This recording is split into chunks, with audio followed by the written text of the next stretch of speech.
Hi hello നമസ്കാരം. അപ്പോൾ FIFA world കപ്പിന്റെ നെക്സ്റ്റ് ഒരു ഡേയിലേക്ക് നമ്മൾ എത്തി നിൽക്കുകയാണ്.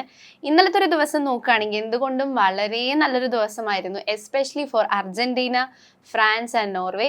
അപ്പം പ്രത്യേകിച്ച് എടുത്ത് പറയേണ്ടത് അർജന്റീന ഫാൻസിന് തന്നെയാണ്. അവർക്കൊരു ഗംഭീര വിജയം നേടിക്കൊടുത്ത ഒരു ദിവസം കൂടിയായിരുന്നു ഇന്നലെ. അപ്പം നമുക്ക് നേരെ മാച്ചിലേക്ക് കടക്കാം, മാച്ച് റിവ്യൂയിലേക്ക് കടക്കാം. അപ്പം ഇന്നലത്തെ ഫസ്റ്റ് മാച്ച് ഉണ്ടായിരുന്നത് അർജന്റീന വേഴ്സസ് ഓസ്ട്രിയ ആയിരുന്നു. അതിൽ ഓസ്ട്രിയനെ അർജന്റീന 2 ഗോളിനാണ് തോൽപ്പിച്ചത്. അതും അർജന്റീനൻ താരമായിട്ടുള്ള, അതായത് എല്ലാവരുടെയും പ്രിയപ്പെട്ട നമ്മുടെ ലയണൽ മെസ്സിയാണ് ആ 2 ഗോളും നേടിക്കൊടുത്തിട്ടുള്ളത്. പിന്നെ വരുന്നത് ഫ്രാൻസ് വേഴ്സസ് ഇറാഖ് മത്സരമാണ്. അതിൽ ഇറാഖിനെ 3 ഗോളിനാണ് ഫ്രാൻസ് തോൽപ്പിച്ചത്. പിന്നെ മൂന്നാമത്തത് നോർവേ വേഴ്സസ് സെനഗലിനെ 3-2 എന്നൊരു സ്കോറിലാണ് നോർവേ തോൽപ്പിച്ചത്. പിന്നെ അൾജീരിയ വേഴ്സസ് ജോർദൻ, അതിൽ അൾജീരിയയുടെ ഒരു കംബാക്ക് ഉണ്ടായിരുന്നു. അർജന്റീനയായിട്ട് കഴിഞ്ഞ മത്സരത്തിൽ അവർ തോറ്റിട്ട് പിന്നെ അവർക്കൊരു ജയം നേടിക്കൊടുത്തൊരു മത്സരമായിരുന്നു ജോർദാന്റെ കൂടെ. അതൊരു 2-1 എന്നുള്ളൊരു സ്കോറിലേക്കാണ് അൾജീരിയ വേഴ്സസ് ജോർദാന്റെ മാച്ച് പോയത്. അപ്പോൾ ഇനി നേരെ നമുക്ക് ഓരോ മാച്ചിലേക്ക് കടക്കാം. അർജന്റീന വേഴ്സസ് ഓസ്ട്രിയയുടെ കാര്യം എടുത്തു പറയുകയാണെങ്കിൽ അവർ നല്ല രീതിയിലുള്ള ഡിഫൻസ് ആയിരുന്നു ഓസ്ട്രിയയുടെ ഭാഗത്ത് ഉണ്ടായിരുന്നത്. എന്നാലും ഒരു വമ്പൻ ടീമിന്റെ കൂടെയാണല്ലോ കളിക്കുന്നത്. അപ്പൊ റാങ്കിങ് 1-ന് നിൽക്കുന്ന അർജന്റീനയുടെ കൂടെ കളിച്ച് 2-0 എന്നുള്ളൊരു സ്കോറിലേക്കാണ് ആ ഒരു ഗെയിം മാറിയത്. അതിലെടുത്ത് പറയേണ്ടത് മെസ്സിനെ തന്നെയാണ്. മെസ്സിനെ നോക്കുകയാണെങ്കിൽ നമ്മുടെ വേൾഡ് ഹിസ്റ്ററി, അതായത് വേൾഡ് കപ്പ് ഹിസ്റ്ററി ബ്രേക്ക് ചെയ്തുകൊണ്ടാണ് മെസ്സിയുടെ ആ ഒരു ഗോൾ നേടിക്കൊടുത്തിട്ടുള്ളത്. അപ്പൊ നമ്മുടെ വേൾഡ് കപ്പ് ഹിസ്റ്ററിയിൽ തന്നെ ടോപ്പ് സ്കോറായിട്ട് മാറിയിട്ടുണ്ട് മെസ്സി. അപ്പൊ നമുക്കിതിൽ പോവുകയാണെങ്കിൽ ഫസ്റ്റ് മിനിറ്റിൽ, അതായത് ഒരു 9ാമത്തെ മിനിറ്റിലൊക്കെയാണ് ലോതാരോ മാർട്ടിനസിനെ ഫൗൾ ചെയ്യുന്ന ഒരു സാഹചര്യം വന്നിട്ടുണ്ടായിരുന്നു. പെനാൽറ്റി ബോക്സിൽ വെച്ചിട്ട് ലോതാരോ മാർട്ടിനസിന് ഫൗൾ ചെയ്യുന്ന ഒരു അവസ്ഥ വന്നു. എന്നിട്ട് റെഫറി ഒരു പെനൽറ്റി അർജന്റീനയ്ക്ക് അനുവദിച്ചിട്ടുണ്ടായിരുന്നു. പക്ഷെ അത് മെസ്സിക്ക് മിസ്സാവാണ് ചെയ്തത്. ആ ഒരു പെനൽറ്റി മെസ്സിക്ക് അടിക്കാൻ പറ്റിയിട്ടുണ്ടായിരുന്നില്ല. ഒരു വമ്പൻ തിരിച്ചുവരവ് തന്നെ മെസ്സിയുടെ ഭാഗത്തു നിന്നുണ്ടായിരുന്നു, അല്ലെങ്കിൽ അർജന്റീനയുടെ ഭാഗത്തു നിന്നുണ്ടായിരുന്നു. 38ാമത്തെ മിനിറ്റിലാണ് മെസ്സി വീണ്ടും അർജന്റീനയ്ക്ക് ആദ്യത്തെ ഒരു ഗോൾ നേടിക്കൊടുക്കുന്നത് 38ാമത്തെ മിനിറ്റിലാണ്.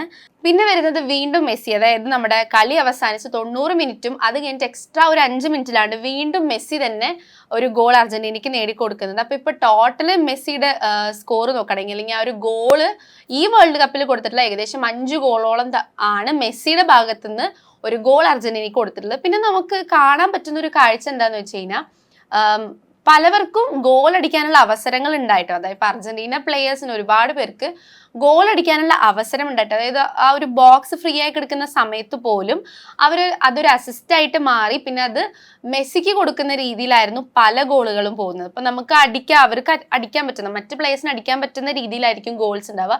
പക്ഷെ എല്ലാം മെസ്സിക്ക് കൊടുക്കുന്ന രീതിയിലാണ് ഇപ്പൊ 2 മാച്ചസിൽ നമുക്ക് കാണാൻ പറ്റിയത്. അപ്പൊ അങ്ങനെ ഒരു ട്രോളും പുറത്തു വന്നിട്ടുണ്ടായിരുന്നു, എന്തുകൊണ്ട് മെസ്സി മാത്രമാണ് അർജന്റീനയിൽ കളിക്കാനുള്ളത്, അല്ലെങ്കിൽ ഗോൾ അടിക്കാൻ മെസ്സി മാത്രമാണുള്ളത് എന്നുള്ളൊരു ക്വസ്റ്റ്യൻ അവിടെ വന്നിട്ടുണ്ടായിരുന്നു. അപ്പൊ എന്തുകൊണ്ട് നോക്കുകയാണെങ്കിലും ഗംഭീര ഒരു മാച്ച് തന്നെയായിരുന്നു ഓസ്ട്രിയ വേഴ്സസ് അർജന്റീന. ഓസ്ട്രിയ നല്ല രീതിയിൽ ഡിഫൻസ് കൊടുത്തിട്ടുണ്ടായിരുന്നു, അത് നമ്മൾ കണ്ടതാണ്. ഒരുപാട് തവണ അർജന്റീന ഗോൾ അടിക്കാൻ നോക്കിയെങ്കിലും നല്ല നല്ല ഷോട്ടുകളും ഉണ്ടായിരുന്നു. പിന്നെ ഒരുപാട് ഫൗൾസ് നടന്ന ഒരു മാച്ച് കൂടിയായിരുന്നു.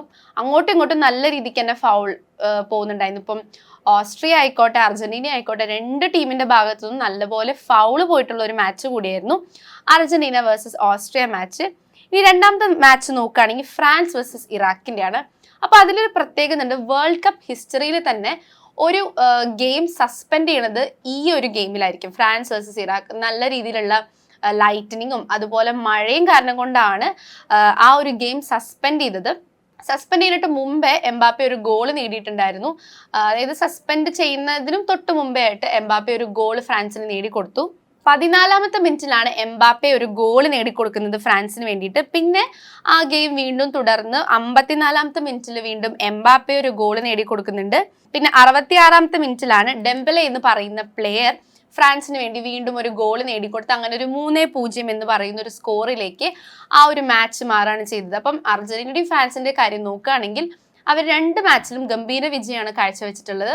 അതെടുത്ത് പറയേണ്ട ഒരു കാര്യം തന്നെയാണ്. പിന്നെ ഇപ്പം വേൾഡ് കപ്പ്, ഈ ഒരു ഫിഫ വേൾഡ് കപ്പ് 2026 നോക്കുകയാണെങ്കിൽ തന്നെ 2nd പൊസിഷനിലാണ് എംബാപ്പയുടെ സ്കോറിംഗ് എടുക്കുന്നത്. ഇപ്പം ഫസ്റ്റ് മെസ്സിയാണ് ഏറ്റവും കൂടുതൽ goal FIFA world cup 2026 goal നേടിക്കൊടുത്തത് മെസ്സിയാണ്. രണ്ടാമത്തെ പൊസിഷനിൽ എംബാപ്പെ തൊട്ട് പുറകെ തന്നെയുണ്ട്.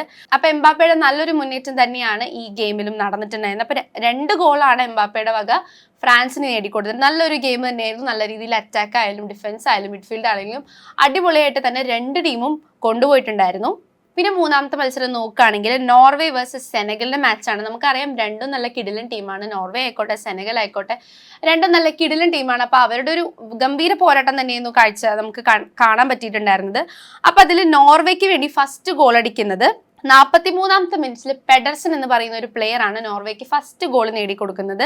രണ്ടാമത്തെ ഗോൾ അടിക്കുന്നത് നോർവേയുടെ താരമായിട്ടുള്ള അല്ലെങ്കിൽ നോർവേയുടെ ഒരു കിടിലൻ താരം തന്നെ പറയണം, നോർവേയുടെ കിടിലൻ താരമായിട്ടുള്ള ഹാലൻഡ് ആണ്. 48-ാമത്തെ മിനിറ്റിൽ നോർവേക്ക് വീണ്ടും ഒരു ഗോൾ നേടിക്കൊടുക്കുന്നത്.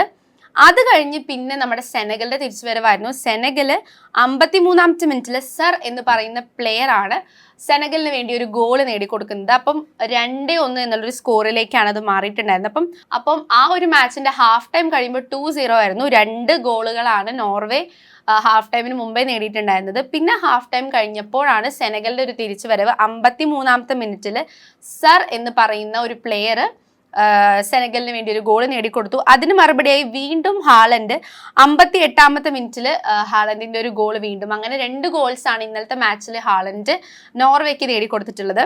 പിന്നെ വീണ്ടും പറയുകയാണെങ്കിൽ സെനഗലിന്റെ പ്ലെയർ ആയിട്ടുള്ള സർ തന്നെയാണ് ആദ്യത്തെ ഗോൾ അടിച്ചിട്ടുള്ള സർ തന്നെയാണ് 90 മിനിറ്റ് കഴിഞ്ഞ് അതിന്റെ അഡീഷണൽ ടൈം ആയിട്ടുള്ള 3 മിനിറ്റിൽ സർ തന്നെയാണ് വീണ്ടും ഒരു ഗോൾ അടിച്ച് അതൊരു 3-2 എന്നുള്ളൊരു സ്കോറിലേക്ക് മാറ്റുന്നത്. അപ്പം നമുക്ക് കാണാൻ പറ്റുന്നത് ലാസ്റ്റ് മൊമെന്റ് വരെയും ഗോളുകൾ അടിച്ച് അത്രയും പോരാട്ടം നടത്തിയിട്ടാണ് 2 ടീമുകളുടെയും ആ ഒരു മടക്കം എന്ന് പറയാൻ വേണ്ടിയിട്ട്. അപ്പം നല്ലൊരു രീതിയിലുള്ള ഒരു ഗെയിം തന്നെയായിരുന്നു നോർവേ വേഴ്സസ് സെനഗലിന്റെ.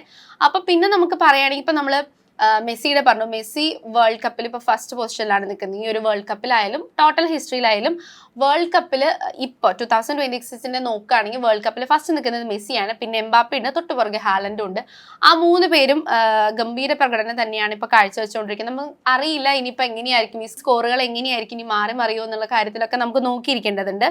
പിന്നെ നെക്സ്റ്റ് മാച്ച് ലാസ്റ്റ് മാച്ച് നടന്നത് ഓൾജീരിയ വേഴ്സസ് ജോർദാന്റെ മാച്ച് ആയിരുന്നു. അപ്പോൾ ഓൾജീരിയയുടെ ഒരു നല്ലൊരു കംബാക്ക് തന്നെയായിരുന്നു നമുക്ക് കാണാൻ പറ്റിയിട്ടുള്ളത്. കഴിഞ്ഞ മാച്ചിൽ അവർ അർജന്റീനയായിട്ട് ഫെയിൽ ചെയ്യപ്പെട്ടിട്ടുണ്ടായിരുന്നു. അപ്പോൾ അതിൻ്റെ ഒരു നല്ലൊരു തിരിച്ചുവരവ്. അപ്പോൾ ഓൾജീരിയ നെക്സ്റ്റ് ലെവലിലേക്കും കയറാനുള്ള ചാൻസസ് ഉണ്ട് എന്നുള്ളൊരു ഹിൻ്റാണ് തന്നിട്ടുള്ളത്. അപ്പോൾ ഓൾജീരിയ 2 ജോർദാൻ 1 എന്നുള്ളൊരു സ്കോറിലേക്കാണ് മാറിയത്. അപ്പൊ ഫസ്റ്റ് അടിക്കുന്നത് 36-ാമത്തെ മിനിറ്റിൽ അൽ റഷ്ദാൻ എന്ന് പറയുന്ന ജോർദാന്റെ പ്ലെയർ ആണ് ഒരു ഗോൾ നേടിക്കൊടുക്കുന്നത്. അൽ റഷ്ദാൻ. പിന്നെ അതിന് ഒരു മറുപടി ആയിട്ട് ആൾജീരിയയുടെ ഗോൾ വരെയാണ്. 69-ാമത്തെ മിനിറ്റിൽ ബെൻബോ അലി എന്ന് പറയുന്ന പ്ലെയർ ആണ് ആൾജീരിയക്ക് ഒരു ഗോൾ നേടിക്കൊടുക്കുന്നത്.